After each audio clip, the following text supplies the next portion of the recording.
Qonşu xalqların torpaqlarını zəbt edərək Böyük Ermənistan ideyası gerçəkləşdirmək məqsədi güdən ermənilər tarix boyunca soydaşlarımıza qarşı etnik təmizləmə, deportasiya və soyqırımlar həyata keçiriblər. Bu soyqırım hadisələrinin ən dəhşətlərindən biri də Daşnak Bolşevik silahlı dəstələri tərəfindən 1918-ci ilin mart-aprel aylarında qəddarlıqla törədilmiş kütləvi qırğınlardır.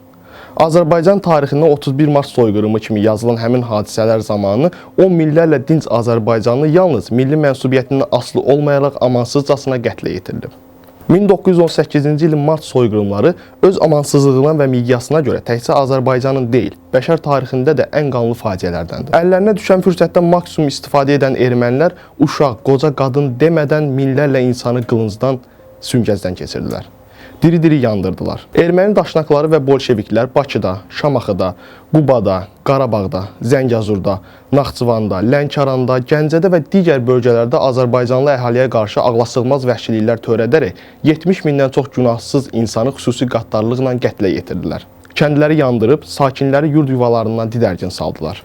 Andranikin quldur dəstələrinin 1918-1920-ci illərdə Azərbaycanlılara qarşı həyata keçirdiyi soyqırım nəticəsində indiki Ermənistan ərazisində, yəni Qərbi Azərbaycan torpaqlarında yaşayan əhalinin çox böyük hissəsi, təxminən 565 min nəfəri vəhşicəsinə öldürülüb, yaxud öz dədə-baba torpaqlarından qovulub. Ermənilərin silahlı hücumu nəticəsində 1918-ci ilin ilk 5 ayı ərzində Quba qəzasında 16 mindən çox insan xüsusi qəddarlıqla qətlə yetirilmiş, 167 kənd dağıdılmışdı.